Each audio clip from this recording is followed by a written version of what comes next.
A imagem internacional do Brasil sofreu fortes abalos nos últimos anos. Parte disso é consequência de uma política externa que apostou num alinhamento automático ao governo Trump, criando uma polarização política que afastou o nosso país de outras potências importantes. A forma de tratar a pandemia também tem prejudicado a nossa imagem internacional. A recente troca ministerial, que incluiu o chanceler Ernesto Araújo e o alto comando das Forças Armadas, repercutiu mal no exterior. Para falar sobre esse cenário e suas implicações internas e externas, o Planeta Azul conversou com Guilherme Casarões, cientista político e professor da Fundação Getúlio Vargas de São Paulo. Olá, você que acompanha o Planeta Azul. Hoje nós vamos conversar com Guilherme Casarões, cientista político e professor da Fundação Getúlio Vargas de São Paulo. Olá, Guilherme, muito obrigado por estar com a gente no Planeta Azul. Rodolfo, é um prazer estar aqui mais uma vez.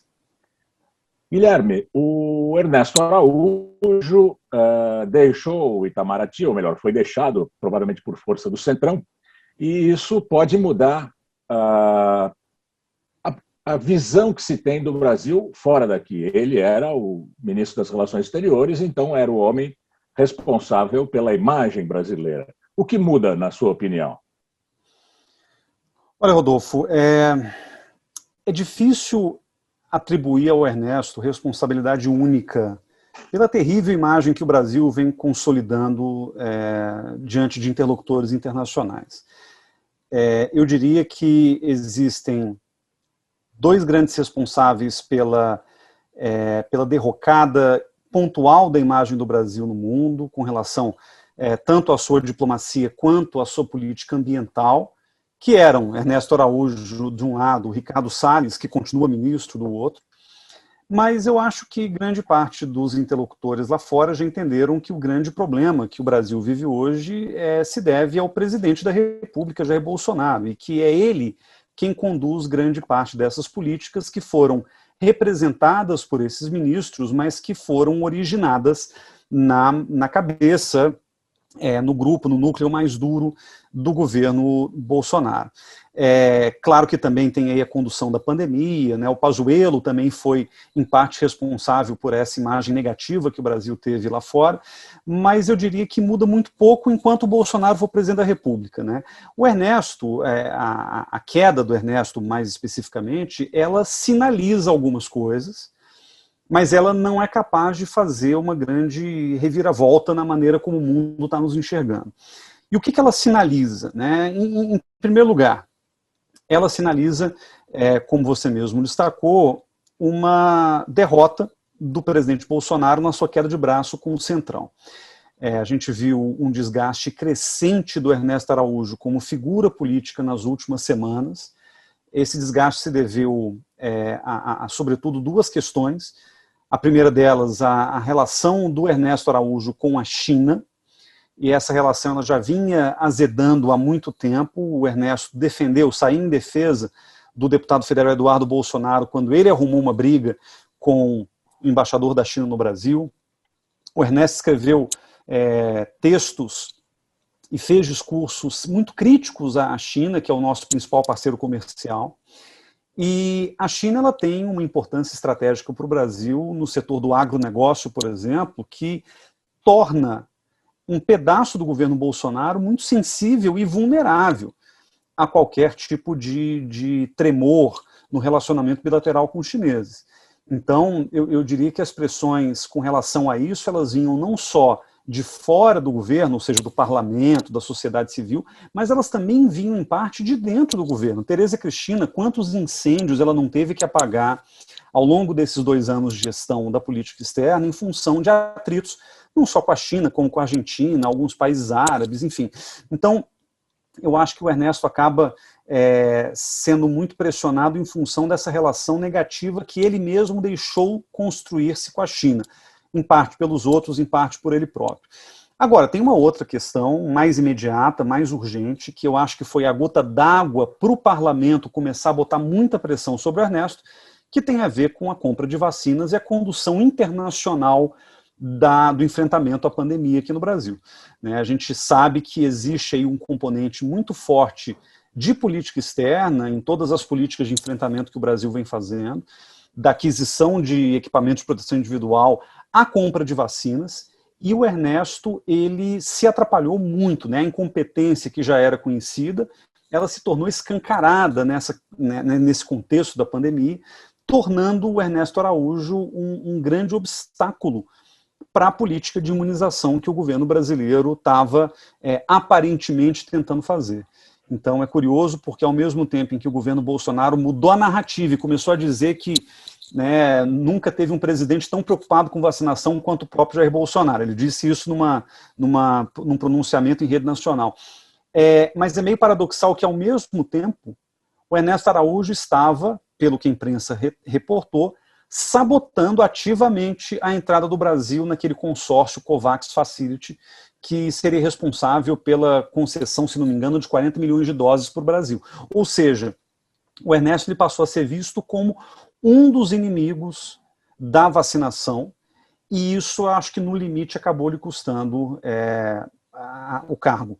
Agora, de novo, independentemente do novo nome, né, do embaixador Carlos França, que já substituiu o Ernesto, esse legado desse atrito nacional e internacional que o Bolsonaro construiu graças ao Ernesto, ele ainda vai gerar desdobramentos importantes. Então, não acho que o Brasil vai passar a ser visto de maneira positiva pelo mundo, e eu não acho que a relação do Bolsonaro com o Centrão vá imediatamente melhorar em função disso, até mesmo porque parece que houve ali uma jogada de timing, né? O Ernesto ele não foi demitido, o Bolsonaro, eu acho que não quis entregar a cabeça do Ernesto numa bandeja para o Centrão, então ele esperou a poeira baixar e o Ernesto acabou se demitindo do cargo, inclusive depois de um tweet, né, depois de uma postagem na rede social muito grosseira, acusando a Cátia Abreu de ter sugerido que ele deveria aceitar o 5G da China, e a narrativa, portanto, se tornou a narrativa de que são interesses chineses que fizeram que o Ernesto caísse,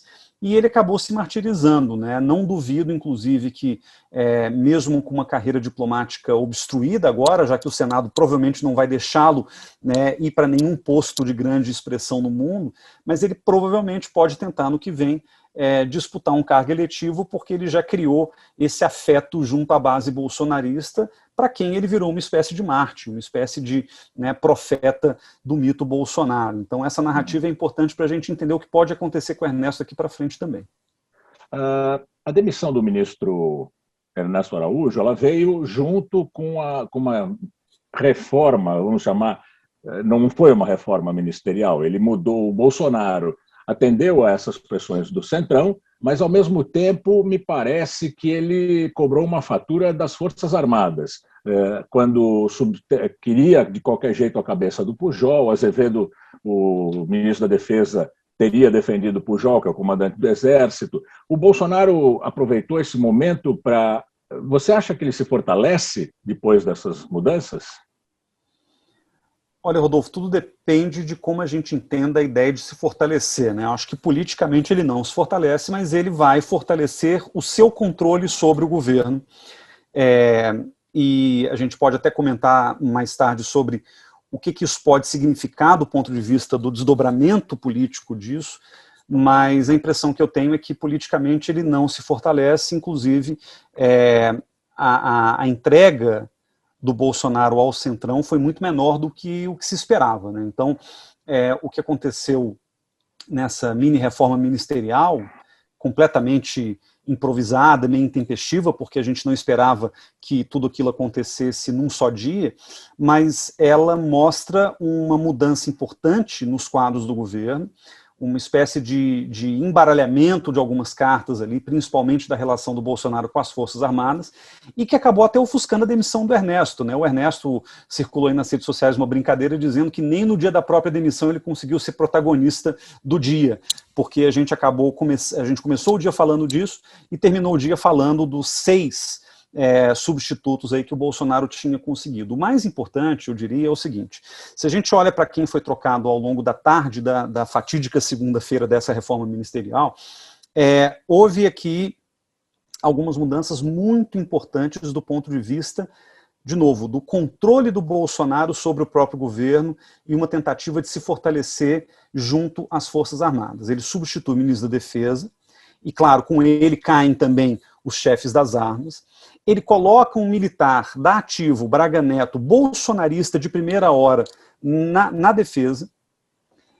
Ele abre uma vaga no Palácio, né, na Secretaria-Geral da Presidência, para uma deputada do Centrão, a Flávia Arruda, que é do PL, partido, aliás, chefiado pelo Valdemar da Costa Neto, implicado no escândalo do Mensalão. E casada com o célebre João Paulo Arruda. Exatamente, né? O Arruda é o ex-governador do Distrito Federal que foi acusado, está preso, inclusive, foi acusado de desviar, se não me engano, 900 milhões de reais ou alguma coisa nessa. Ele ficou famoso quando apareceu. Ele ficou famoso quando apareceu aquele monte de dinheiro em cima da mesa que ele pega, né? De um assessor. Exatamente. Ou de alguém. E já tinha se envolvido naquele escândalo do painel eletrônico do Senado, quer dizer. Estava no mensalão do PT também. Exatamente, ou seja, a gente está diante do centrão mais tradicional que assume um papel importante dentro do governo, que é o papel de articulação política, que é a função ali da Secretaria-Geral da Presidência.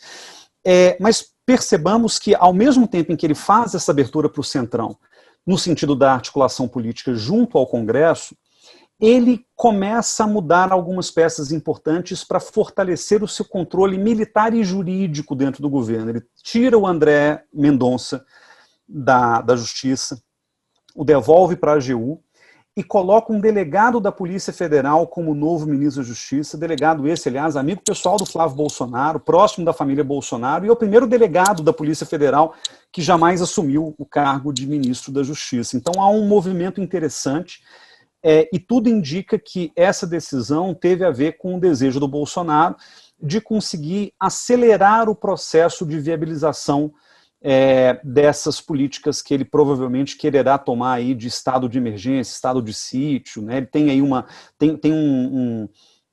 espécie projeto, de vácuo jurídico que ele está tentando explorar e que está sendo inclusive discutido na Câmara, que é a coisa da mobilização nacional. Então parece que ele queria reforçar sua retaguarda jurídica e, ao mesmo tempo, assegurar que os militares que estão no governo serão totalmente leais ao projeto do uso das Forças Armadas para projetar politicamente o governo e o próprio presidente da República. Inclusive, muito sintomática, Rodolfo, foi a nota do ministro Azevedo, quando ele sai do governo, ele diz, num dos parágrafos da sua carta de demissão, ele fala: durante o meu mandato eu preservei as Forças Armadas como instituição de Estado. E claro, isso pode ser lido meramente como uma referência protocolar, mas a impressão que se dá naquele contexto é que ele estava dizendo: olha, eu sofri pressões para usar as Forças Armadas para um projeto pessoal de poder e eu não aceitei. Inclusive, a maneira como os chefes das armas foram demitidos também dá a entender de que existe ali um grupo, a gente não sabe exatamente a extensão desse grupo, mas um grupo de militares de alta patente que não está disposto a embarcar em nenhum tipo de aventura militar ou jurídico-militar para apoiar o presidente Bolsonaro. Inclusive, o que a imprensa retratou, só para concluir o raciocínio, foi que a saída desses militares, né, os chefes das armas e o Azevedo, se deveu ao fato de que o Bolsonaro vinha botando muita pressão nas últimas semanas para que eles se manifestassem publicamente nas redes sociais em defesa do governo e contra o Supremo, essas decisões recentes do STF com relação ao Lula, por exemplo. O Bolsonaro parece que queria um perfil mais ligado ao mais parecido com o do Vilas Boas, que era um ministro muito falastrão, ainda que fosse da ativa, né? Então, isso parece que foi a gota d'água que precipitou essa mudança nas Forças Armadas. Agora, interessante pensar que a formação do Exército Brasileiro, a doutrina do Exército Brasileiro, contempla a figura do inimigo interno. Isso é uma coisa inacreditável. O inimigo interno do Exército é o povo, são os cidadãos. Então, qual é essa doutrina do inimigo interno? Deve ganhar se houver manifestações de rua, se houver agitação, se houver conturbação social? Você acha que nós corremos o risco de ver o Exército nas ruas? O Exército ele tem um foco muito grande na questão da ordem, né? Então, tornam-se inimigos internos todos aqueles que promovam a desordem, a balbúrdia, a baderna, o vandalismo, coisas do tipo. Historicamente, esse inimigo interno foi associado muito, Rodolfo, ao comunismo internacional e os seus braços no Brasil. A gente sabe que, em parte, essa narrativa ela é concreta. Houve células do Partido Comunista, inclusive movimentos armados ligados ao Partido Comunista, que atuaram no Brasil desde os anos 20 até os anos 70, só que ao mesmo tempo existe uma certa conspiração, uma coisa meio fantasmagórica também nessa noção de inimigo interno, porque como qualquer significante vazio, você pode construí-lo e preenchê-lo com qualquer coisa. O que as Forças Armadas, inclusive, tenderam nos últimos anos a considerar como inimigo interno foram menos movimentos ideológicos, mas mais coisas que vêm sendo enquadradas, por exemplo, como terrorismo doméstico ou crimes que estão lá na Lei de Segurança Nacional. Em geral, ligados à sociedade civil, ao direito de expressão ou de manifestação.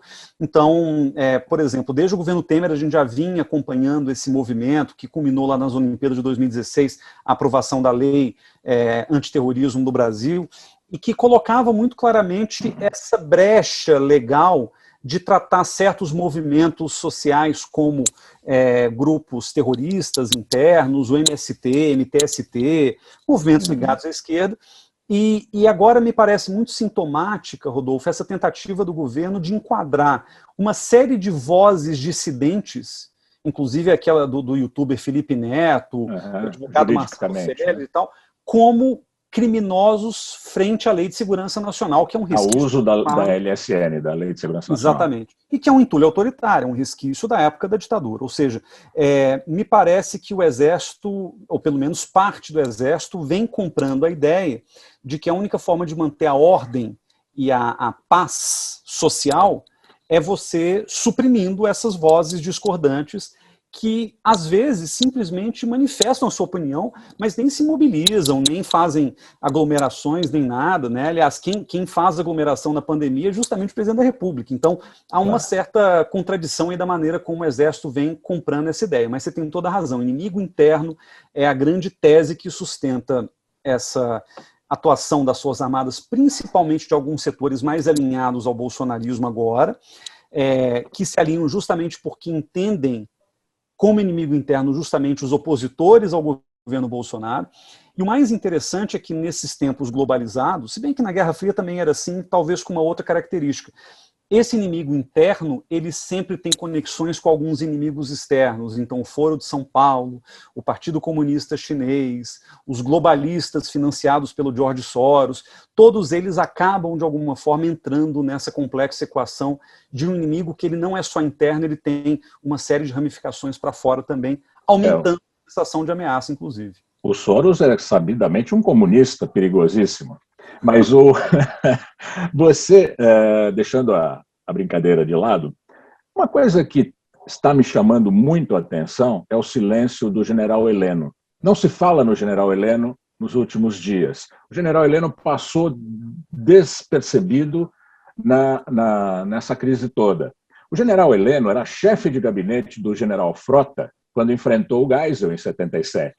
O general Heleno vem do setor militar mais retrógrado, mais duro, mais atrasado. O setor que queria a continuação da ditadura, lá em 77, quando o Geisel promoveu a abertura. E esse general está completamente camuflado, não se toca no nome dele, não se mexe nele. Passou como se nada houvesse com o general Heleno. Tem algum significado isso, Guilherme? Rodolfo, eu não acompanho de maneira tão próxima as questões internas das Forças Armadas. A minha leitura, como cientista político, vendo o fenômeno de fora, é de que o general Heleno passou por um processo de desgaste muito grande nos últimos meses, porque ele esteve com o Bolsonaro, apoiando-o, inclusive, em várias das manifestações antidemocráticas, que o Bolsonaro não só expressou, mas apoiou, né? Então, o Heleno, ele acabou ficando conhecido como o maior dos generais bolsonaristas, né, dentro dessa composição do governo. E eu acho que isso gerou um desgaste, porque ele, inclusive, enfrentou o Supremo, ele foi até mal educado, deselegante com relação ao Congresso, numa daquelas conversas que ele teve, que ele até mandou para o espaço, né, o Centrão. Então, ele acabou criando uma série de desgastes políticos ao longo desses 2 anos de governo, mas, sobretudo, nesse último ano, que acabaram colocando o Heleno numa mira das instituições e da sociedade civil, dos críticos ao bolsonarismo. Então, eu tenho a impressão de que essa submersão, se é que ela aconteceu de maneira deliberada, ela serve para preservar o general Heleno de um desgaste que claramente agora vai acometer o governo inteiro, e sobretudo a ala militar do governo, que se empodera depois dessas mexidas ministeriais. O que não o torna menos importante, mas talvez a preservação sirva justamente para poder fortalecer esse núcleo e não deixar que ele seja tão atingido. E a gente não pode se esquecer de que segue havendo, dentro do governo, uma relação incômoda entre a ala militar e a ala olavista, né? Essa turma... Eu não gosto de chamar de ala ideológica, porque a gente, às vezes, presume que as outras alas não são ideológicas, né? Todo mundo tem a sua ideologia.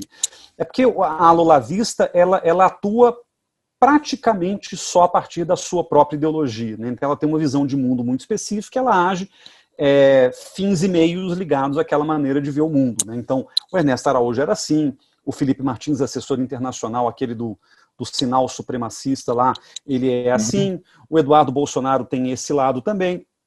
Então sempre houve um desconforto entre olavistas e militares dentro do governo. Parece que o olavismo, até com a demissão do Ernesto, se enfraquece, mas a minha interpretação é um pouco diferente. Eu tenho a impressão de que o olavismo ele pode até se enfraquecer sob a luz, mas nas sombras do governo ele continua operando muito fortemente, inclusive botando pressão para tirar do governo os militares que não compactuem com esse projeto de poder que também é ideológico, representado pelo Bolsonaro e pelo olavismo. Então, por exemplo, da demissão do Santos Cruz lá atrás, a demissão do porta-voz, que se o nome dele agora, a demissão de algumas figuras militares dentro do governo, terminando agora no Fernando Azevedo, isso mostra que os militares que têm um pouco mais de autonomia, de independência, ou uma certa maturidade política, que levam esses militares a discordar do presidente Bolsonaro, eles estão sendo completamente rifados do governo. Então, mostra que a ala olavista e a ala militar, na verdade, vem se fundindo numa coisa só, que forma o núcleo hoje do governo Bolsonaro. Voltando à questão, um pouco à questão externa do Brasil com a China, a concorrência ou a licitação das redes 5G são o grande negócio que existe no Brasil hoje. Há resistência de figuras do governo ao 5G da Huawei, da 5G chinês. Você acha que essa questão o governo brasileiro vai endurecer com a Huawei? Porque até os outros fornecedores brasileiros, nessa licitação, outros fornecedores de outros países, já disseram que é mais barato fazer com a Huawei, porque a parte dos componentes desses outros fornecedores são Huawei. A adaptação de todo o sistema seria menor. Ainda assim, você acha que o governo vai resistir à presença chinesa nas telecomunicações? Olha, a impressão que eu tenho é que, pouco a pouco, Rodolfo, essa resistência à China está sendo minada no campo das telecomunicações. E o Ernesto Araújo era um dos obstáculos com relação à China, pela sua notória posição anti-China, que ele já tinha manifestado de maneira pública, inclusive. O que ocorre, na realidade, é que eu acho que há uma certa ingenuidade por parte do governo, que tratou por muito tempo os Estados Unidos como se fossem o bastião da bondade e da virtude, e a China como se fosse o regime mais temível do mundo. Eu acho que nem tanto ao mar, nem tanto à terra. Quer dizer, a China é uma ditadura conhecida por abuso de direitos humanos, inclusive com relação aos uigures, né, no noroeste do país. É um país único, fechado, de partido único, mas é um país com quem o Brasil sempre nutriu uma relação positiva. Achar que a China tem algum interesse, vamos dizer, malévolo, demoníaco por trás do 5G, que a China vai empreender uma grande estrutura de espionagem contra o Brasil, que vai prejudicar os interesses brasileiros, eu acho que qualquer desconfiança é saudável, mas essa narrativa de uma China absolutamente má, ela não é compatível com a narrativa que geralmente anda lado a lado com essa, de que coisas feitas por empresas americanas são necessariamente positivas. Quer dizer, a estrutura de espionagem ela pode ser feita tanto por uma empresa privada quanto por uma empresa estatal. A diferença é que você tem um intermediário a mais de uma empresa privada, mas no limite eles podem vender e fornecer dados para o governo americano da mesma forma. Então, eu acho que o Brasil tem que se esforçar numa relação com qualquer fornecedor de tecnologia 5G que tenha limites, que seja bem regulamentado. O Brasil tem condição tecnológica de impor certas limitações a esse acesso a dados, etc., independentemente de ser tecnologia norte-americana ou chinesa, mas tratar isso como a principal preocupação de política externa do Brasil, com mais de 320 mil mortos, com o contexto de pandemia ainda continuando, com o problema das vacinas, etc., eu acho que o Brasil tem prioridades muito maiores, inclusive comerciais, para encaminhar nesse momento. O Brasil percebendo que o 5G se torna um obstáculo nas relações com a China para outras coisas, não faz o menor sentido a gente continuar insistindo em boicotar a China na questão tecnológica. Se os próprios fornecedores outros estão dizendo que o sistema chinês ele tem um bom custo-benefício, pelo menos levá-lo em consideração para as análises que têm que ser feitas de maneira técnica pelo Ministério das Comunicações, eu acho que isso é o mais natural. Agora, outro movimento que eu tenho percebido dentro do próprio governo, a ala olavista está atacando diretamente o ministro Fábio Faria das Comunicações, que é um dos poucos, aliás, elementos do centrão no governo. Então é interessante perceber como é que ele também está tendo dificuldade, porque ele me parece simpático até a China e a tecnologia 5G da Huawei, mas ao mesmo tempo ele tem uma dificuldade porque ele está sob fogo amigo dentro do próprio governo, porque existe esse sentimento fortemente anti-China, estimulado inclusive pelo Eduardo Bolsonaro. O próprio presidente Bolsonaro, na campanha presidencial, já falava que a China estaria comprando o Brasil, aquela coisa toda. Então, há um paradoxo que eu estava até ouvindo de um colega, o Matias Alencastro, que ele diz o seguinte, colunista da Folha, né, ele estava falando recentemente que o Bolsonaro ele caminha numa contradição muito grande, porque é o governo mais anti-China que o Brasil já teve, inclusive mais anti-China do que Geisel, né, que a gente falou do Geisel, que reconheceu a República Popular da China em 74, sim. E ao mesmo tempo é o governo mais dependente da China por uma decisão estratégica da própria política econômica. Quer dizer, a desindustrialização não começa com o Bolsonaro, mas a ênfase no agro que o governo Bolsonaro deu nos torna muito mais dependentes da China do que a gente jamais esteve, né? Então o paradoxo é justamente esse. Um governo que tem uma retórica anti-China e uma dependência econômica da China inédita e não consegue equacionar essas duas questões por uma trave ideológica imposta por uma ala do governo que aparentemente vê na China um mal absoluto. E a gente sabe que nas relações internacionais não existem amigos ou inimigos, existem interesses, e se esses interesses forem atendidos, independente de quem a gente se relacione, está valendo. Então, levando em consideração essa, de que não há essa máxima de que não há amigos ou inimigos, há parceiros e players, para usar uma palavra feia, né? Porque a gente tem tantas palavras bonitas em português, mas a mudança no Ministério das Relações Exteriores, a ida do França para lá, porque tudo que eu li sobre ele é que ele é um homem conciliador, é um homem de poucos atritos, ele trabalhou no governo Dilma, é um homem muito calmo, é completamente diferente do que era o Ernesto Araújo. Isso, você tem algum otimismo com relação à melhora das relações brasileiras com a China, a uma imagem melhorada do Brasil no exterior, porque nós temos visto quase que diariamente jornais estrangeiros falando do Brasil e só não chamam de República de Bananas porque isso ficou fora de moda. Você acha que há uma possibilidade de mudança? Eu sou cético, Rodolfo, eu sou bastante cético e eu vou explicar o porquê. O Ernesto Araújo também era descrito como um diplomata um diplomata Tranquilo. discreto, tranquilo, boa praça, trabalhou para o governo Dilma, defendeu a Dilma em alguns momentos, ou seja, essa é uma característica de diplomatas em geral, né? Na verdade, a exceção é justamente um diplomata como Celso Amorim, que tem uma pegada mais política. Então, sei lá, Roberto Abdenur, Rubens Barbosa, Recupero, esses são excepcionais, porque na realidade o padrão, né, o comportamento típico de um diplomata é a discrição, é a capacidade de articulação. É claro que existem especialidades, existem estilos, mas não há muita diferença. E o Ernesto, ele deu uma guinada de 180 graus assim que ele assumiu o governo. Na verdade, o Ernesto já tinha tido lá a epifania olavista em 2017, quando ele escreve um artigo muito polêmico sobre o papel do Trump como salvador espiritual do Ocidente, e essa foi a razão pela qual, aliás, ele foi indicado pelo governo Bolsonaro, mas o comportamento do Ernesto ao longo da sua gestão aí de 900 dias, mais ou menos, foi um comportamento que surpreendeu colegas próximos, gente que trabalhou com o Ernesto, e não imaginava que ele pudesse ser tão destrutivo para a própria instituição, que é o Itamaraty, uma instituição bicentenária, e para a tradição da política externa brasileira e assim por diante.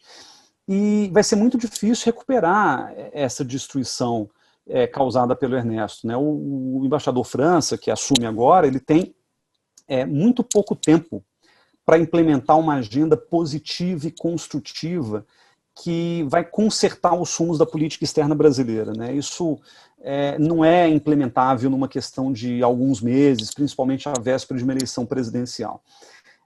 Eu tenho a impressão de que, obviamente, a forma de se fazer política externa vai mudar. Então, a gente tem no Itamaraty hoje um diplomata que, justamente pela sua discrição, é um sujeito que tem uma experiência muito pequena no exterior, inclusive. Ele passou grande parte da história recente dele no cerimonial do Itamaraty. Foi ali, inclusive, que ele encontrou e conheceu o presidente Bolsonaro. Então, um sujeito de cerimonial, você pode imaginar que seja muito zeloso com a questão da imagem, da postura e etc. Então, eu acho que vai ser uma diplomacia muito baseada na forma. E a forma, portanto, vai mudar. O Ernesto Araújo, em algum momento, ele resolveu ser uma caricatura de si próprio, ele resolveu fazer política no Twitter, ele resolveu usar essa plataforma do Itamaraty. Macaco em loja de louça, né? Exatamente, né? E de maneira atabalhoada foi criando problemas para si e para o governo. Mas eu acho que a base substantiva da política externa do Bolsonaro não vai mudar, por uma razão. Ele ainda é o presidente da República. Então, voltando ao ponto lá do começo da conversa, enquanto o Bolsonaro for presidente, o mundo não vai mudar decisivamente a sua posição, a sua leitura sobre quem é Jair Bolsonaro, independentemente de quem seja o ministro. A gente pode ter um ministro mais moderado, mais conciliador, um especialista em botar panos quentes ou moldar a narrativa de maneira mais coerente para o público externo, mas dificilmente o Brasil vai proporcionar grandes guinadas na política externa nesse pouco tempo que resta ao embaixador França, Carlos França, e a impressão que eu tenho é que o desafio dele vai ser conseguir traduzir numa linguagem diplomática aceitável as posições sabidamente polêmicas e problemáticas do governo Bolsonaro com relação à política externa. Isso pode ser um sinal de moderação do governo? Pode. Mas tudo indica que, na verdade, vai ser o chanceler aquele que vai ter que se moderar, ou, na verdade, se adaptar à linguagem do bolsonarismo e não o contrário. Pode ser, inclusive, uma relação difícil. Mas eu tenho a impressão de que o Carlos França é um bom articulador de posições, a gente conhece muito pouco dele.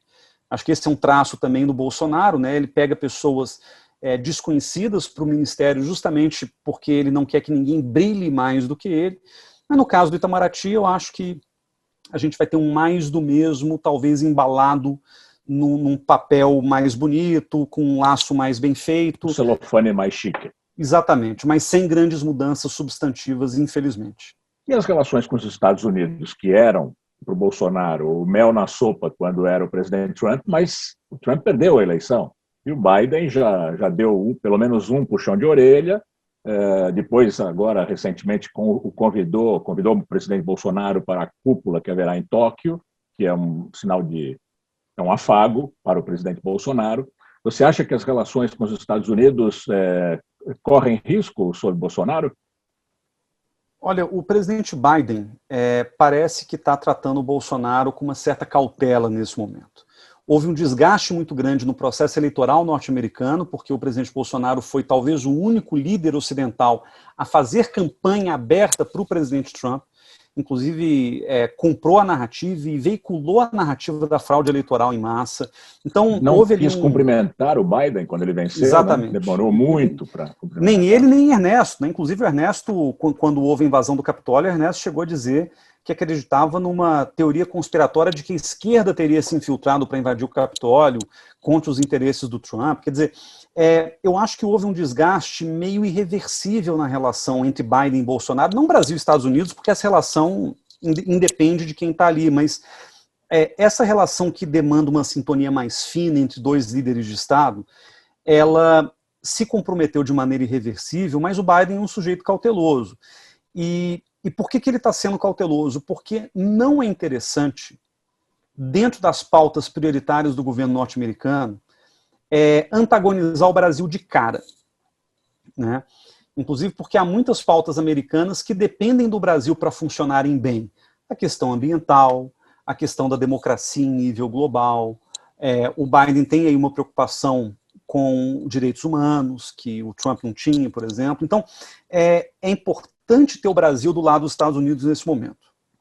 Então ele está tratando o Bolsonaro com uma certa cautela, na expectativa de que, se o Bolsonaro moderar o seu discurso nesse momento, ele até conseguirá abrir um caminho de relação positiva com os Estados Unidos. Qual o problema? O problema é que o Biden tem uma janela muito estreita para garantir que isso aconteça.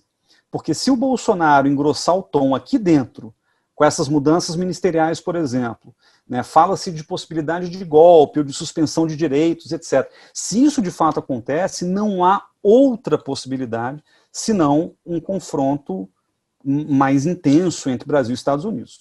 Confronto, não quero dizer guerra, nada disso, mas eu quero dizer que haverá um estranhamento diplomático cada vez maior, tornando as agendas bilaterais incompatíveis. E, de novo, isso é uma coisa que eu já falo há algum tempo e repito. O Biden governa uma sociedade altamente dividida. Fruto do processo de polarização política e resultado também das eleições muito complicadas de 2020. E não há maneira mais estratégica para um presidente americano do que criar um inimigo comum. A gente falou de inimigo interno, mas no caso vamos pensar, Estados Unidos é criar um inimigo externo para poder unir a sociedade. E esse inimigo externo já foi a União Soviética, já foi Hitler, já foi o Bin Laden, já foi o Saddam Hussein, já foi o Vietnã, e pode ser o Brasil. E eu acho que o Brasil é um alvo muito fácil. Se o Brasil quiser se oferecer para ser o saco de pancada do governo americano, não é difícil construir essa condição. Então o Bolsonaro tem que ser muito cuidadoso, porque até para a própria governabilidade, ter o apoio dos Estados Unidos e ter uma boa relação com o resto do mundo é fundamental, e o Bolsonaro não me parece disposto a fazer concessões nesse campo. Né? Então a gente tem que esperar para ver o que acontece. Mas outro dia, por exemplo, nas redes sociais, uma política do Partido Democrata chegou a fazer uma postagem sugerindo que o Brasil se tornou uma espécie de bomba relógio sanitário e que a única forma de os Estados Unidos resolverem um problema do Brasil era uma intervenção americana, na verdade uma intervenção internacional, patrocinada pelos Estados Unidos, e deu muito errado, a postagem foi muito criticada, etc., mas para a gente perceber que entre republicanos e democratas, primeiro, não há santos, e segundo, os Estados Unidos sempre serão Estados Unidos, né? Eles sempre olharão para o mundo sob a perspectiva da maior potência do planeta, ou seja, eles nunca descartam a possibilidade de intervir, de se meter no problema dos outros, etc. Eu acho que isso pode ser realmente um problema que pode até fortalecer a narrativa do Bolsonaro de vitimização, de inimigo e etc. E eu acho que não é nada disso que a gente quer nesse momento. Tá bem, muito obrigado, Guilherme, pela entrevista. Foi um grande prazer tê-lo aqui no Planeta Azul. Rodolfo, obrigado. Espero vê-lo numa próxima. Nós conversamos aqui no Planeta Azul com Guilherme Casarões, que é cientista político e professor da Fundação Getúlio Vargas de São Paulo. Obrigado, Guilherme. Tchau, tchau. Até mais.